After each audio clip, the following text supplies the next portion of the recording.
De la naissance d'un enfant au transfert d'un patrimoine, chaque situation est unique et mérite d'être bien vulgarisée par des conseillers dans le domaine. Voici la chronique des bonsconseils.com avec Éric Veilleux et Bernard Paquette, conseillers en sécurité financière chez Des Bons Conseils Incorporés. Comme à tous les lundis, on jase de finances avec l'équipe des Bons Conseils. On a Bernard Paquette qui est avec nous aujourd'hui. On a aussi Liliane Dubuc qui est spécialiste RH avec sa compagnie LDRH Conseil. On va jaser avec eux, bien sûr, aussi de ressources humaines parce qu'en fait, des finances en santé, il y a plusieurs domaines qui sont rattachés à ça, hein, Bernard? Totalement. Fait qu'aujourd'hui, on s'adresse à tous les entrepreneurs. Alors, on sait la main-d'œuvre qualifiée, la main-d'œuvre tout court, tout ce qui peut se passer au sein de notre entreprise, le côté humain, ça demeure un défi. Puis d'avoir quelqu'un près de nous, un spécialiste de RH, c'est un inévitable. Fait que je présente la nouvelle meilleure amie de tout entrepreneur. Ben oui, puis tu sais, on dit souvent dans nos chroniques, l'argent, c'est relié aux émotions aussi, hein, parce que c'est avec notre argent qu'on achète des choses, qu'on peut payer notre maison, fait que oui, des fois, c'est relié vraiment aux émotions, mais même nos conditions de travail aussi, des fois, ça peut nous rendre émotifs. Donc oui, ça nous prend quelqu'un dans notre entreprise qui sait gérer ça. Toi, Liliane, dans le fond, est-ce que tu travailles avec des grosses entreprises, des plus petites entreprises qui n'ont pas nécessairement un gros département RH? À quoi ça ressemble, ton travail? Exact. La réponse, c'est toutes ces réponses. OK. Donc oui, on a des fois des grandes entreprises qui ont déjà des gens spécialisés en ressources humaines et qui peuvent donner un mandat X parce que par manque de temps ou par manque d'expertise ou par recul vont faire affaire à l'externe. Moi, je vous cache pas que mes préférés, c'est les petites PME. J'adore aussi travailler avec des nouveaux entrepreneurs. Donc ça, souvent en start-up, il n'y a rien de fait. Donc, tu sais, c'est souvent quelqu'un qui dirait, hey, moi, j'avais telle expertise, j'étais tannée d'être salarié, je suis partie à mon compte, en dedans de tant de temps, je suis rendue avec tant d'employés, je sais même pas comment les payer, je sais pas comment gérer, je connais pas les lois, tu sais, savoir justement c'est quoi les congés, qu'est-ce qu'il faut que je paye. Donc, tu sais, c'est souvent avec ceux-là qui est le plus plaisant de travailler dans le sens qu'on leur apprend. J'essaie comme de leur mettre toutes mes études en gestion avec eux sur un accompagnement, en fait, là, pour les aider à devenir des meilleurs entrepreneurs qui gèrent des employés au travail. Si on regarde, parce que c'est certain qu'on va parler peut-être plus des finances en entreprise que les finances du particulier là, aujourd'hui, mais c'est vraiment correct parce qu'en bourse, on a énormément d'entrepreneurs et on a justement des gens qui partent de zéro avec une excellente idée et qui construisent leur entreprise. À ces gens-là qui partent de zéro, puis que là, ça grossit plus vite que ce qu'ils sont capables d'essayer de gérer, puis ils se ramassent avec peut-être 5, 6 employés. C'est quoi les meilleurs conseils que tu as pour eux, justement, pour commencer? Par où qu'ils commencent quand ils arrivent avec toutes ces questions-là? T'sais? L'appeler. Ouais. Premièrement, premier conseil. Très bon conseil, oui, tout à fait. Bien, souvent, après, on va faire ce qu'on appelle justement un diagnostic RH. Donc, c'est que je me rends en entreprise, justement, puis c'est vraiment super friendly. On jase, on parle, souvent, ils me font visiter leur commerce ou leurs usines. Puis, tu sais, des fois, même, j'accroche 2-3 employés, je regarde, tu sais, qu'est-ce qui fonctionne pas. Fait que rapidement, on est capable de dire, OK. Fait qu'après ça, on va pouvoir établir les priorités. Est-ce que c'est le fait que vous avez aucune structure salariale? On se le cachera pas, on sort d'une pandémie où est-ce que et une main-d'œuvre, pénurie de main-d'œuvre qui est difficile depuis plusieurs années en bourse. Fait que tu sais, souvent c'était comme les employés qui choisissent où ils vont travailler. Fait que là, moi, j'ai un employeur qui dit OK, il se présente, il me demande tant, il me demande tant de semaine de vacances, c'est ça. Le lendemain, c'est un autre, il donne ça. Ce qu'on appelle, c'est qu'à un moment donné, c'est qu'on n'a plus d'équité. Donc là, c'est ça souvent aussi qui devient un irritant majeur parce que c'est assez surprenant, mais en fait, les employés partagent leur salaire. Les employeurs pensent que non, mais oui, les employés, sur l'heure du midi, là, à la cafétéria et tout, ils parlent de leurs conditions. Fait que c'est pas long que des fois, ils se rendent compte de pourquoi moi, je suis rentrée, il y a tant de temps, j'ai eu 2 semaines de vacances. Ça, tu es arrivé 2 semaines après, tu as 4 semaines. Fait que là, après ça, c'est là que ça vient me voir, va me dire, là, moi, je suis pas content, je suis pas d'accord, qu'est-ce qui se passe? Fait que c'est beaucoup, là, un des enjeux majeurs, c'est beaucoup ça. Quand on est nouveau, c'est ça, on connaît pas comment venir faire une structure salariale. Donc, de dire, tu sais, pour tant de un poste, je vais te rémunérer de telle façon. Puis comme on vient de parler, c'est quoi les conditions globales aussi? Est-ce que j'ai une assurance collective? Est-ce que je veux mettre un fonds de pension en place? Tu sais, c'est quoi les journées flexibles que je vais offrir? Donc, tu sais, c'est vraiment, souvent, là, je vous cache pas que c'est beaucoup ça. Puis après ça, ben, c'est à la gestion de l'urgence. Donc, quand il arrive un accident de travail, justement, comme je dis, quand il arrive des absences et autres, ben là, comment on gère ça? Oui, c'est ça que je me demandais parce que, bien souvent, comme on se gère, nous, personnellement, mais en entreprise aussi, des fois, on a tendance à gérer comme ça. On contacte quelqu'un quand il y a un problème. Mais en tout cas, on guérit plus qu'on prévient des fois. Puis c'est normal, ça va tellement vite. Puis, là. on y va avec notre expérience qu'on a dans le domaine ou les gens qu'on connaît qui ont fait des expériences similaires. Mais on dit souvent que chaque situation est unique pour la gestion individuelle, mais pour les entreprises, c'est la même affaire aussi. Un problème dans une entreprise n'est pas nécessairement le même problème dans l'autre entreprise, même s'ils sont dans le même domaine, dans la même région. Fait qu'on peut avoir chacun nos difficultés. Puis souvent, Liliane, on se connaît aussi de l'extérieur. Puis tu sais, je sais que des fois, le client va la faire venir pour un problème X, mais que finalement, le problème vient pas de là du tout. C'est une structure, des fois, c'est des rôles qui sont pas bien établis dans l'entreprise. Donc, c'est un peu tous les diagnostics qu'elle peut aller. On parlait tout à l'heure, juste avant de rentrer, l'immigration. On sait que le rendu là, l'immigration, c'est une nécessité, mais ça l'implique. Il y a personne qui était ferré là, il y a 7-8 ans pour ça, l'immigration. Puis maintenant, il y a plein de compagnies qui se retrouvent avec des gens de différentes cultures qui doivent, oui, gérer comme un employé, mais en même temps accueillir comme un nouveau résident. Oui, parce que c'est beaucoup, là, c'est tout en même temps. T'sais, la personne ne parle pas la langue, puis même au bout de certains temps, cette personne-là va peut-être être accoutumée, va être bien placée, mais quand ça fait 6 mois que tu n'as pas vu ta blonde, ton enfant, puis des fois, tu commences à être un peu plus déprimé. Là. Fait que, tu sais, c'est toujours une gestion quand même là, de penser à ces personnes-là. Là, exactement. Puis le phénomène qu'on voit, c'est en ce moment, les agences d'immigration, c'est des gens, en fait, qui font le processus, qui complètent des papiers et ça s'arrête là.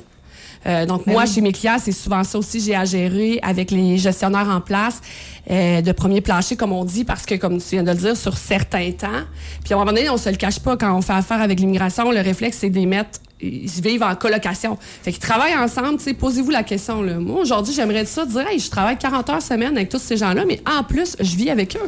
On l'a essayé, nous autres, puis au bout d'une couple de semaines, c'est correct, là. C'est correct. Le temps que mon appartement soit libre, c'est ça. Ça a duré 1 mois et demi.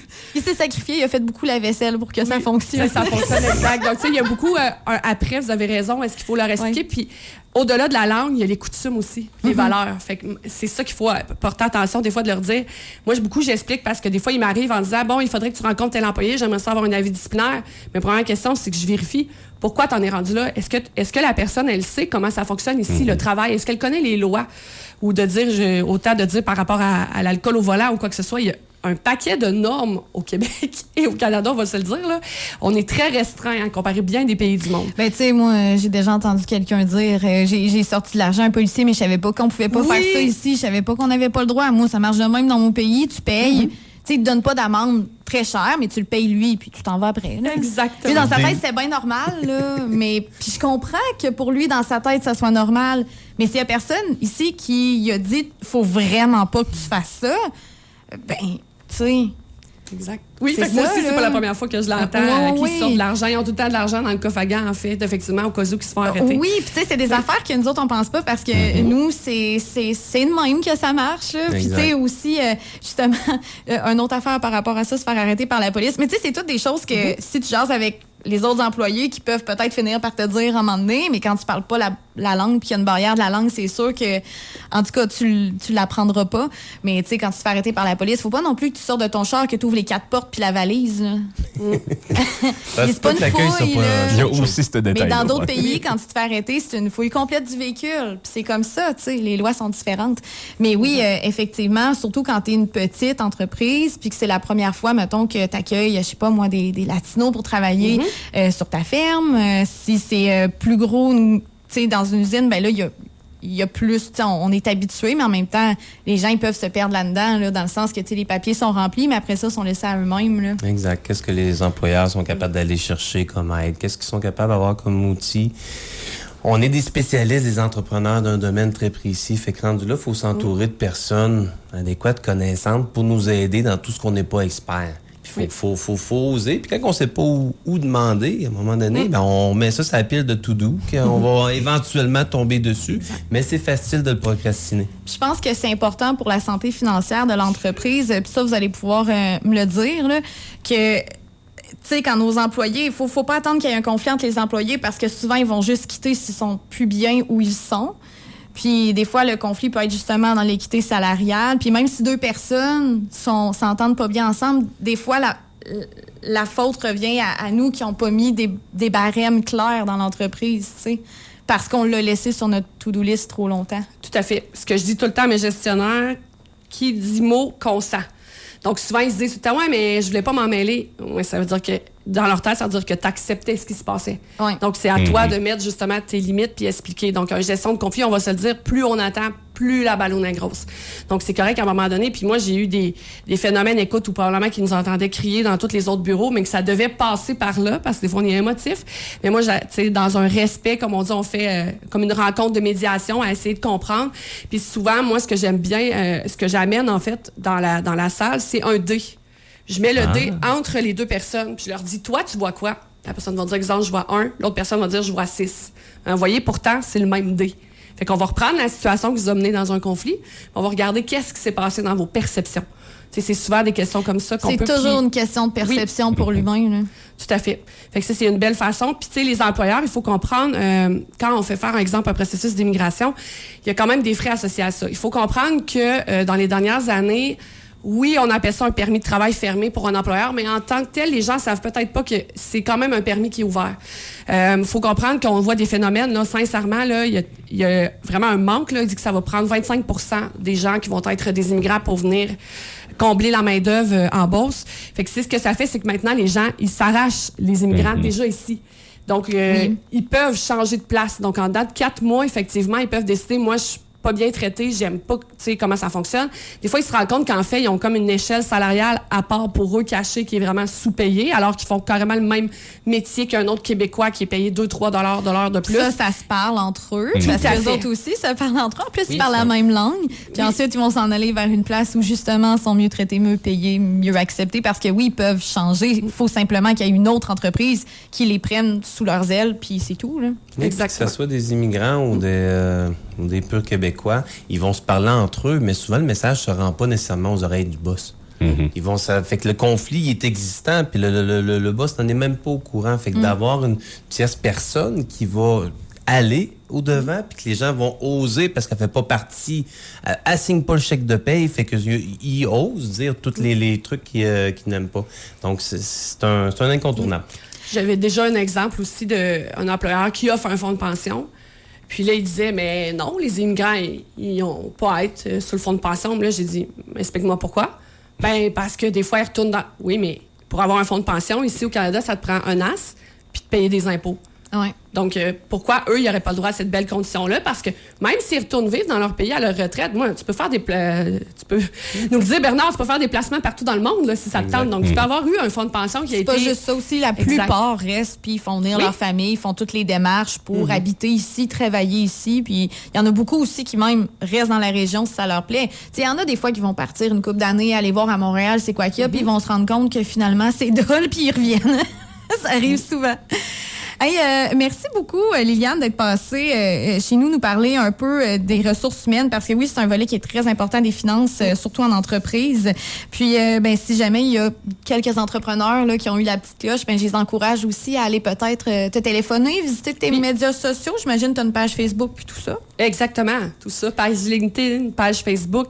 Sinon, j'ai mon site web aussi. Donc, c'est LDRH Conseil sur Facebook? Tout à fait. Good. Puis, aussi pour tous vos conseils financiers personnels ou en entreprise, c'est les bons conseils. Bernard, merci d'être passé ce matin. On se dit à dans 2 semaines, nous autres. La semaine prochaine, ça va être Eric. Yes! Salut! Bonne semaine. Bye. Desbonsconseils.com vous a été présenté par Éric Veilleux et son équipe située au 135-25 boulevard Lacroix à Saint-Georges. De la naissance d'un enfant au transfert d'un patrimoine, différentes stratégies s'offrent à vous. Parce que chaque situation financière est unique. Vous devez vous assurer d'en tirer le maximum. Notre équipe d'expérience est là pour vous donner les bons conseils dont vous avez besoin. Communiquez avec nous au 228-72-24 ou desbonsconseils.com.